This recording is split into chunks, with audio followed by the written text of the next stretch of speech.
So it's a pleasure to be here and to have the honor of moderating our panel discussion on the future of student health, igniting evidence-based action at educational institutions.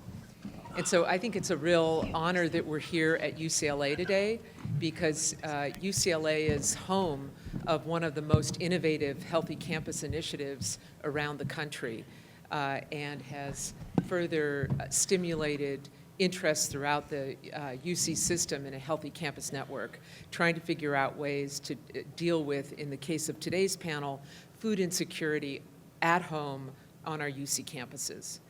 And so for today, I have brought together the usual suspects when it comes to food insecurity reforms within the UC system. The people here today represent a combination of researchers, activists, student activists, researcher activists, and student researchers, all in one panel. And these folks have really been part of a social movement here at the UCs to try to deal with food insecurity in very practical ways.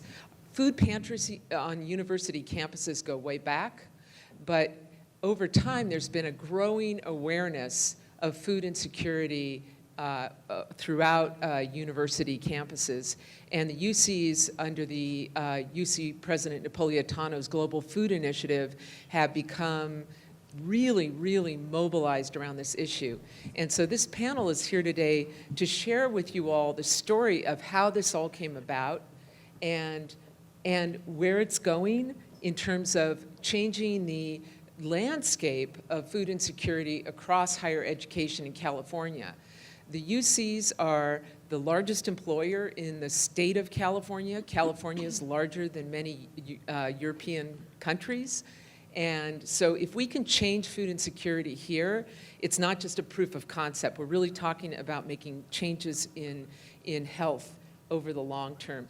So instead of me introducing you guys, I'm going to ask you to each speak a little bit, just say who you are, but also share with the audience how you got excited about this area and what role you've played in the story of the UC campuses and our food insecurity reforms. Good afternoon, everyone. My name is Antonia Sandoval. I work at the UCLA Community Programs Office. What we do there, it's a little bit different from other UC campuses. Most UC campuses have a multicultural center. We, about 20 years ago, decided to go a different route in terms of creating a model where students of color work within projects, doing community work, and engaging more closely with their student advocacy groups that are mostly community of color based. I've served as director for 10 years now, and one of the key things that interested me when I became director was hearing a lot about the economic crisis that was hitting in 2008. We were hearing a lot of middle-class students, actually, ironically, talking about divorce and foreclosures, and ironically, being in this building and looking through the trash for food. And so working with our Muslim students, we were able to come together and repurpose a storage room into a food pantry. It was sort of controversial because it hadn't been done within our university before, and we, fortunately, since January 2009, have never looked back. We've been doing this at the Community Programs Office, and we have now linked up with colleagues over the years who are doing amazing work in terms of research. So we, in the CPO, do more along the work of student affairs, multicultural student affairs, and over the course of time, we've seen our work expand. So it's very nice to be with all of you today. Thanks, Antonio. Yeah. So my name is Ruben, he, him, they, them. My home campus is UC Berkeley. The reason what made me come into this conversation was I think seeing this challenge from just a very young age. Is anybody in here from the Imperial Valley by any chance? Y'all know what I'm talking about? Crickets, cool. Yeah, I got you. We go way back. So yeah, the challenge has always been really present.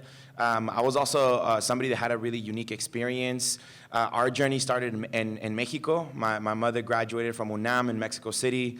My parents met down there, so we started in Mexico. We had a middle income lifestyle, and then we came to the U.S. My mom's visa was rejected, and she became undocumented, even though she had dual degrees and was this badass feminist, independent, dual business owner. So losing my mom's professional career and my father working in Mexico earning pesos and turning pesos into dollars, you lose a substantial amount of your income. And we slowly lost all of the savings, and we find ourselves experiencing a poverty that I hadn't experienced, but my parents had grown up with. So that was just a lived experience, but also noticing that in the community that we covered, it was a very normalized issue.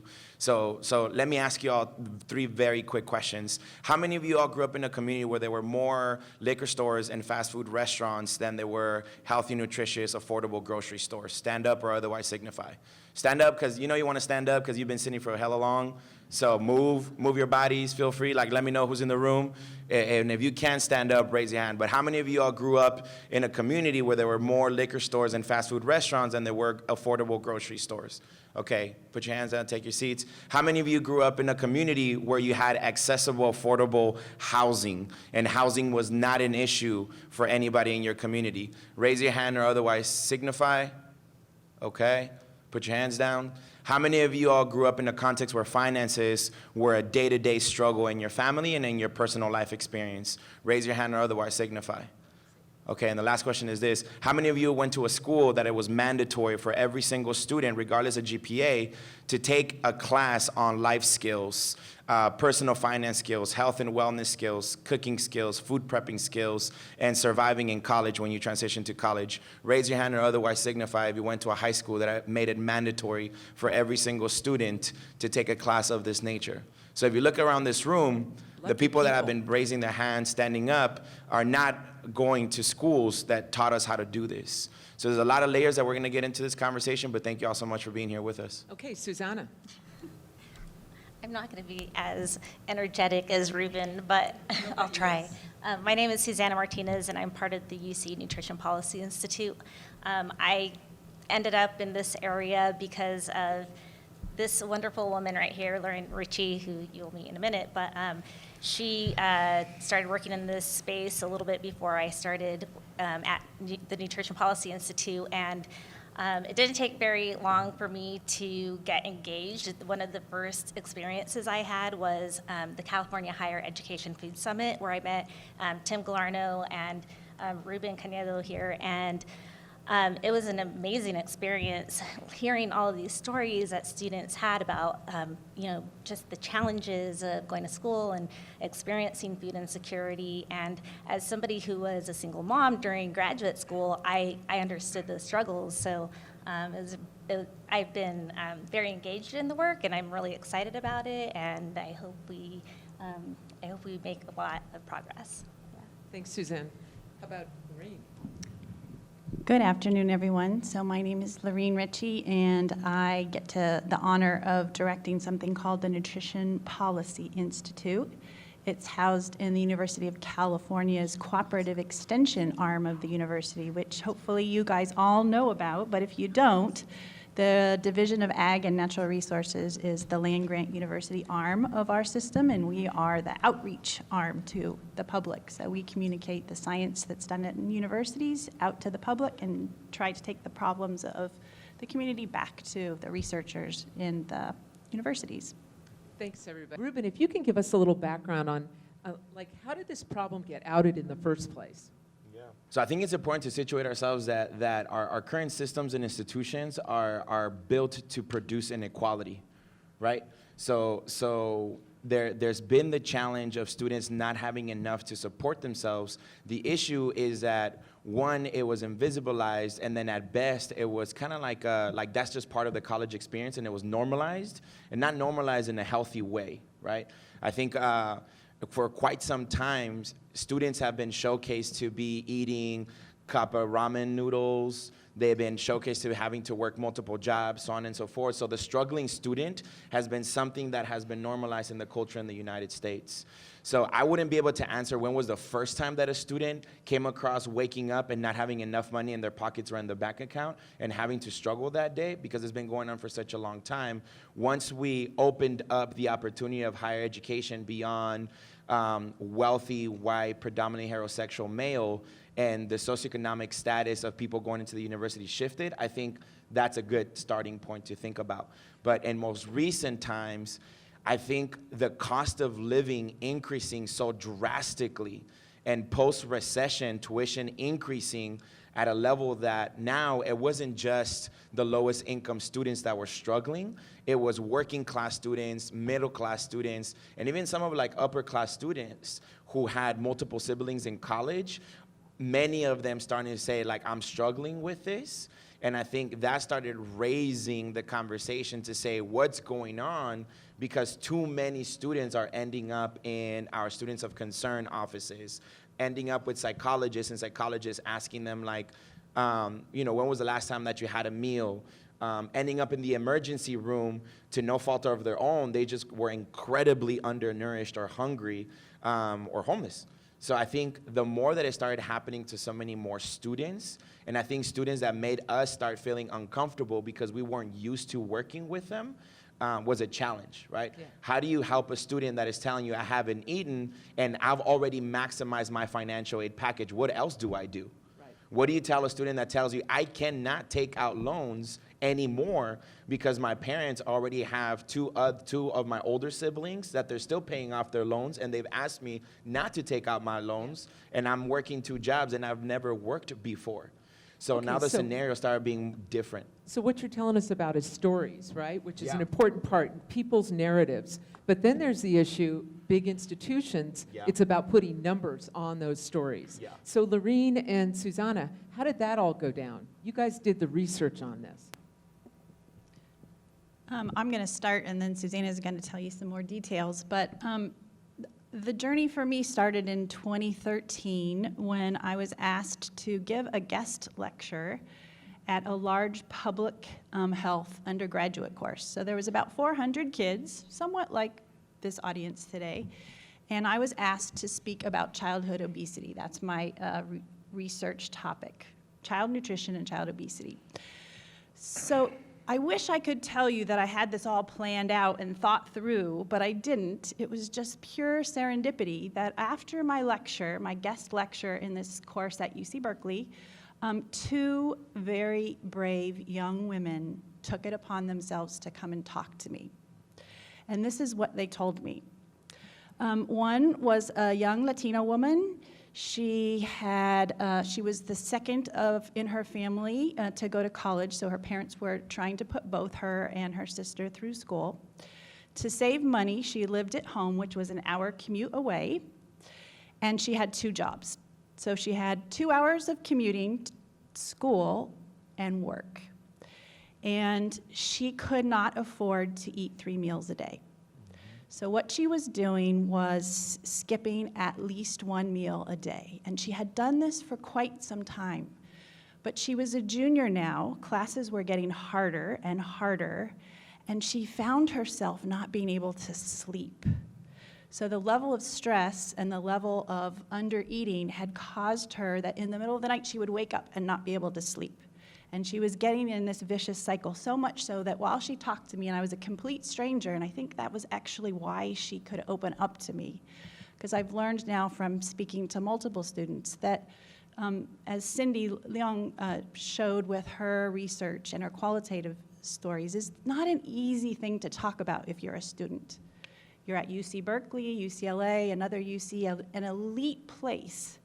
You already probably have a little bit of that imposter syndrome where, should I really be here? Am I really cut out for this? Can I compete? And then you're facing this sort of shame of not only am I struggling to do well academically, but I'm struggling to feed myself. That's not an easy thing for students to admit to. The second student who came to talk to me, and they both talked to me at the same time, and interestingly, by the time we were done, all 3 of us were in tears. She was living on campus. She also had a family, her single mom was putting her, and I can't remember if it was a brother or sister through school. So she was trying to do her best to help her mother, and she only had a meal plan where she got 11 meals per week. So you can do the math, 11 meals per week doesn't really line up to 3 square meals a day. And she was getting also further and further behind in school. So at the same time that they were sharing their stories with me, I was a mom, a married woman with 3 children, 2 in school and 1 about to be in school. And I have an academic salary, and I'm about to face a $100,000 a year bill for my 3 children to be in public school. At the same time, I came from a background myself of low income, putting myself through school, not struggling with food insecurity, because when I went to school, the price for tuition at San Jose State was $99 a semester. So I could work 1 job, commute to school, go to school, pay for all my bills, help my mom with rent, and not be food insecure. But that is not the case anymore. So the serendipity of all that is that personally I was in the right place at the right time. I wasn't their regular professor, so these students felt comfortable talking to me in a way that, their grade wasn't on the line, or I wasn't going to look at them all the time during the rest of the semester and wondering who they were and what they were about. I was a stranger talking about nutrition. They wanted to know, how can I eat healthy when I can't even afford to eat enough? Long story short, that led me to write a grant to a foundation in 2013. And interestingly, as a researcher, that's the first thing you do, right, is you want to study it. There was only 1 other study that had been published on food insecurity in students, even though food pantries, as Ruben had mentioned, had been around for a while on campuses. So you ask yourself that question, why is there food pantries on campuses? What does that mean? Yet nobody had really looked into the level of food insecurity on campuses. They hadn't quantified it in terms of the number of students. So that one study, armed with that one study and a grant, I submitted. Guess what the reviewer comments were when I got them back? Anybody have any ideas? You're crazy is what Susana says. They didn't say it exactly that way, but that was sort of what they said. These are elite college students. Even if they have temporary food insecurity, it's probably not very widespread, and why should we care? If students have to skip a few meals or eat ramen noodles, do we care? Does that make a difference? So they said it much more nicely than "you're crazy," but that's how the comments that I got back. But again, serendipity hit. I became the director of the Nutrition Policy Institute, which is housed in the Office of the President, and my first day on the job, my boss, who has since retired, came to me and said, I want you to write a 2-page proposal to President Napolitano. My first day on the job? Really? It has to do with the Global Food Initiative, which I said, what is that? So long story short, President Napolitano stepped up, funded Susana and I to do a study that she's going to talk about, and we now are where we are. Wrap it up really fast, because we have 1 minute. What's the scope of this problem in terms of how big is this problem for the UCs? So after, trying to coordinate the study on all 10 campuses, we found that 42% of students were experiencing food insecurity, 42%, which is 3 times the prevalence of what we know in the U.S. household population.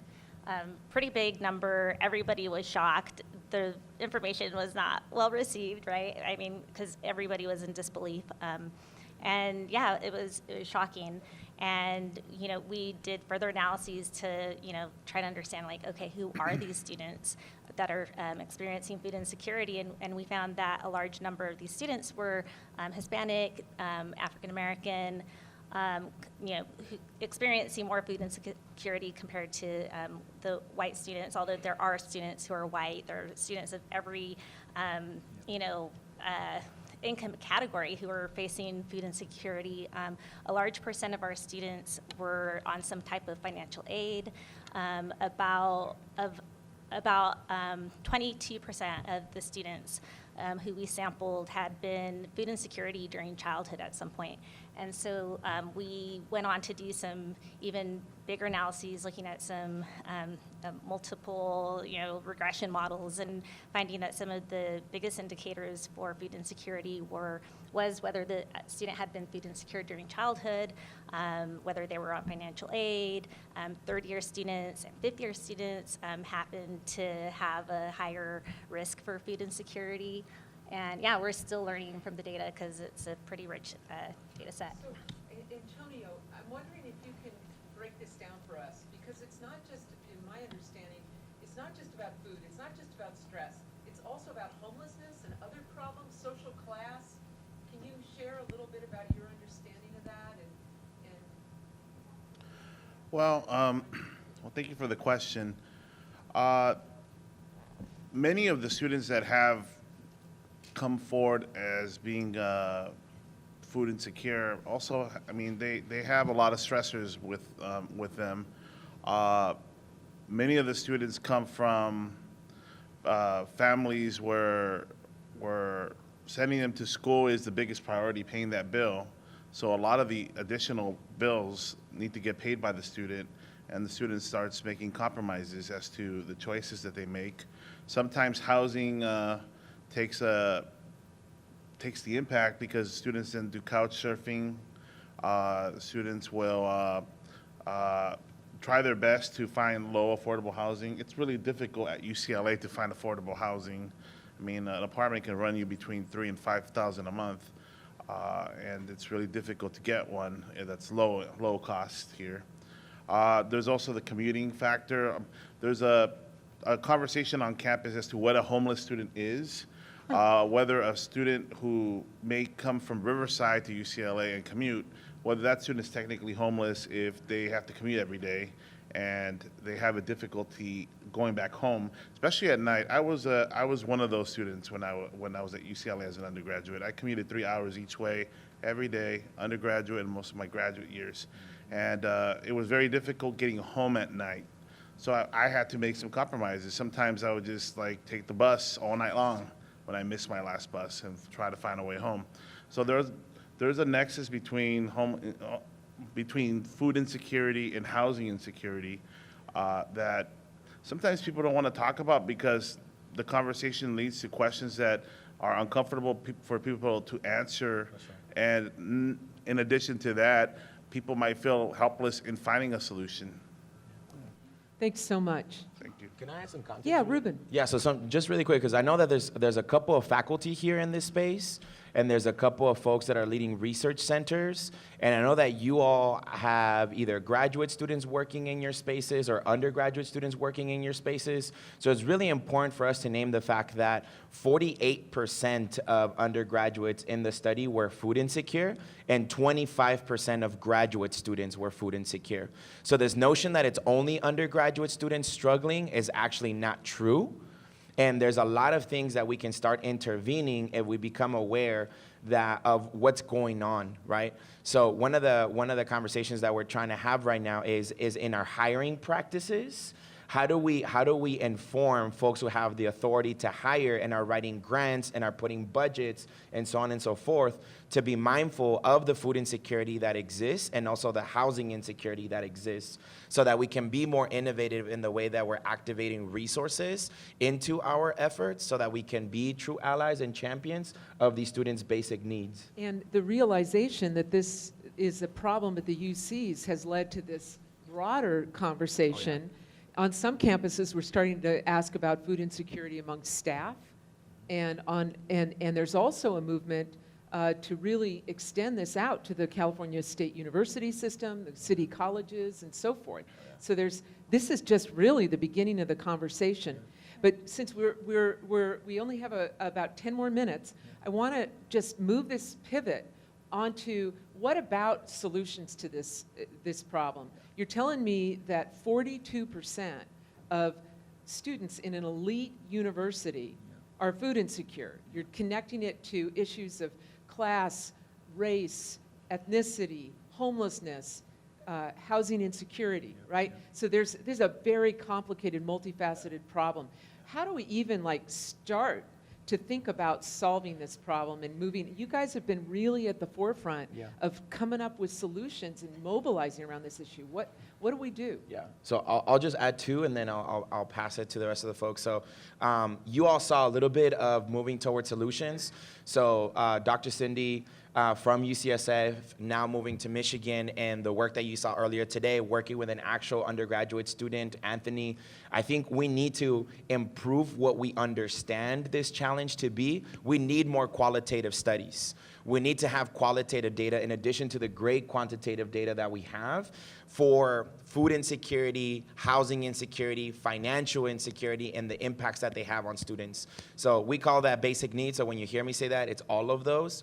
Research is very important on the student experience, but we also need your help, and that's why we're here, because we need evaluation help, right? We need to start going into our interventions and looking at what is working, what can be improved, how do we do that? So any undergraduate in this space, graduate student in this space, and faculty looking for something to play with right now that's gonna have immediate transformative impact, we would love to welcome you into this basic needs conversation, because we need experience and evaluation research. And the second thing is prevention. We need early education efforts. Students are coming into college and they've never seen a financial aid package.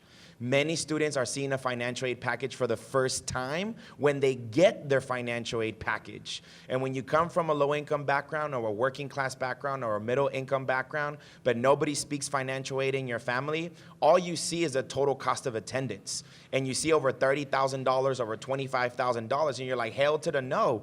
Our family never even touches that kind of money completely.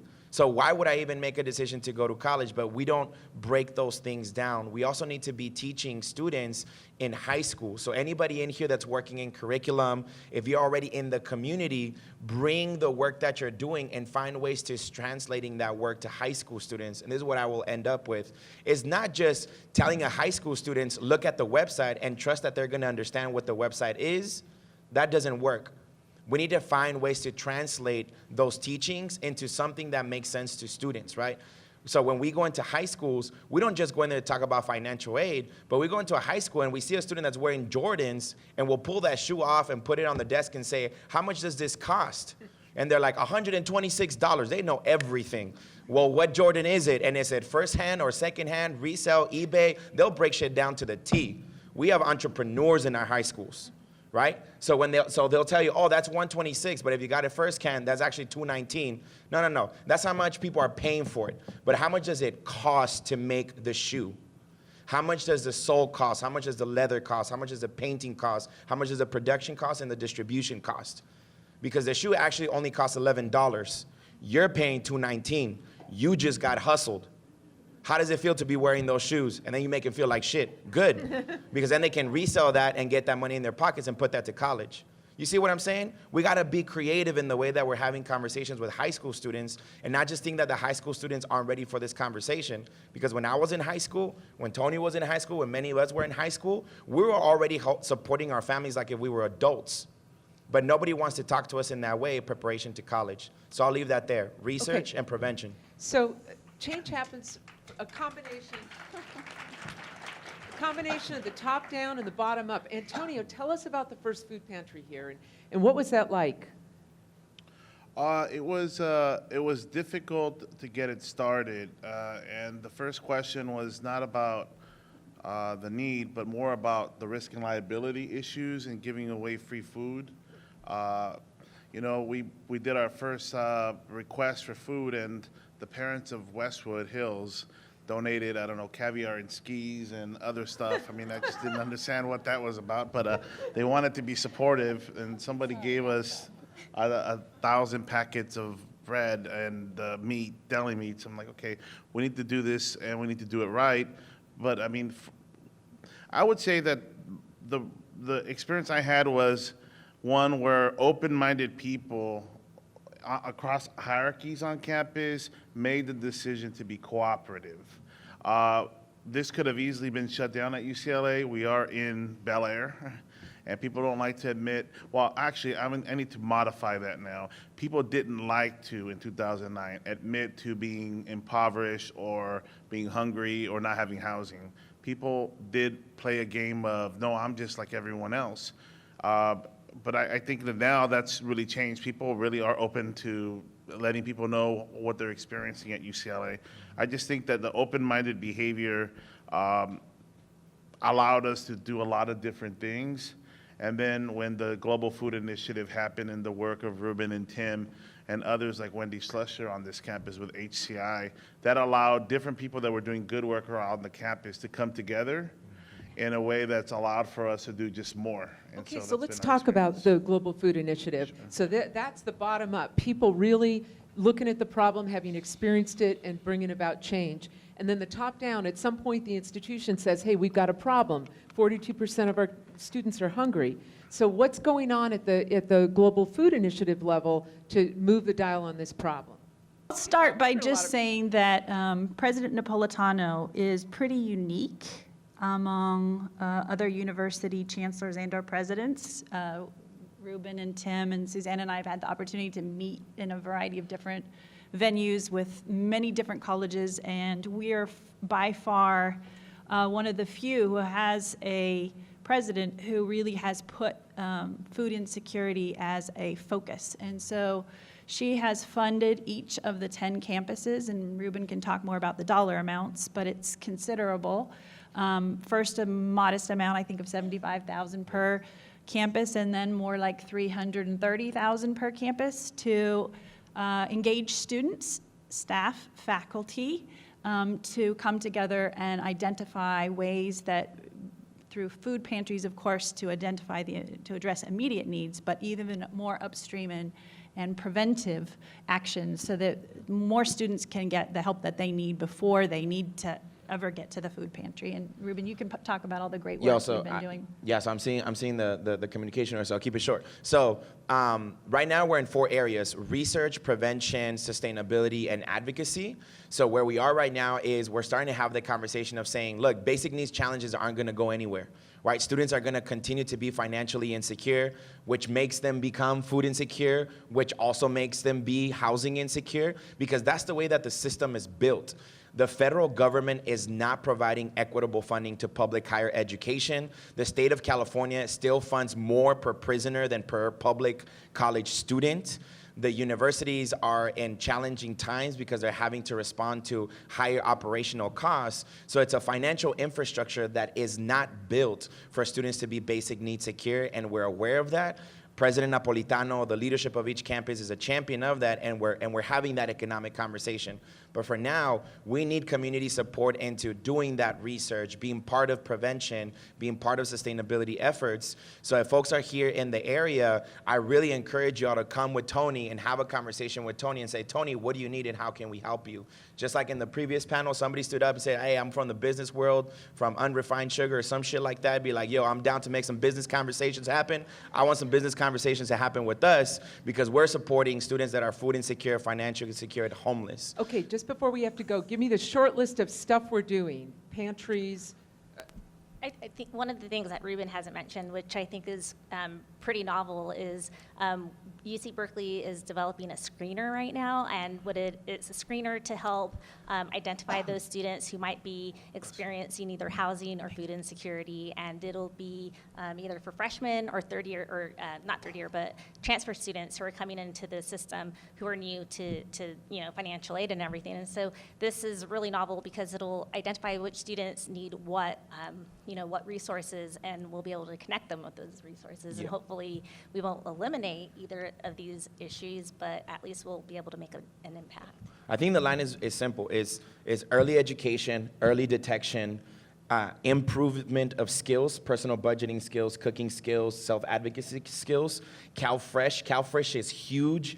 Anybody in here doing CalFresh work and wants to work with us, we are amplifying CalFresh across the UC system, largely on every single campus. I mean, like, there's at least 10,000 students per UC campus right now that are potentially eligible for CalFresh because of that's AB SNAP. 1930, That's 214, 453 passing. So SNAP nationwide, in California, CalFresh. Afterwards, for students that are still gonna have need, that's where our pantries come in. That's where our emergency aid comes in through financial aid, and life is going to happen, so there's going to be crisis, and we're building out crisis resolution models as well. So that's the student flow of the work that we're doing up to this point. All right, give it up for these change leaders. Trying to get you some money, man. Questions? Thought we were getting kicked out. Got one down here.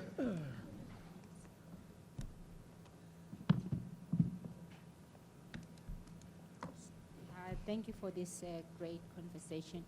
My biggest concern is that why can't the school provide meals at a reasonable cost for all the students? You know, I grew up I'm from South Africa, and my mom worked a lot. But every time my mom was at home, I knew when I come from school there would be cooked food, and that just takes all the stress away. Why can't they cook the food, breakfast, lunch, dinner, that is reasonable for the students? That That is a takes away a lot of beautiful stress question. when they have to study and do other stuff. Why can't they do that? Yeah, so probably a lot of you know that if you're in K through 12, most schools have school meal programs. So they provide school lunch, and many of them also provide school breakfast. So that is definitely something we've been talking about. Can schools, higher education schools, be restructured so that when you pay your fees and tuition, included in that is a certain number of sustainable meals that would sustain a student, and make a school meal program exist beyond the K-12 arena. That's something that might need to happen at the state or federal level, but those are conversations that we've been having. I just wanted to add really quickly that at UCLA, we're having a serious conversation if students stay in the residence halls, which almost 100% of our first years do, and making sure that if students really need 14 meals a week, that they get them.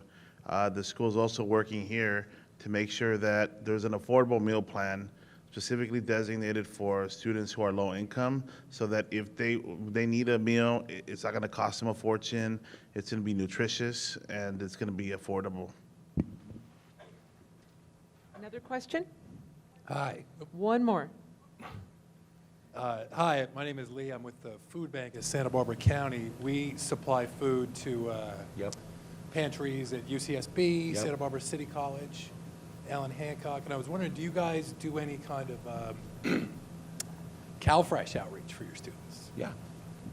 Yeah, so I apologize if that wasn't clear, because that's like our big push right now. Okay. CalFresh is the priority right now. Every single campus is building out conversations with their subcontractors of USDA CalFresh outreach teams to bring it onto campus. I think every single campus within the first month of the school year started at least doubled the amount of CalFresh applications that they submitted within 1 month.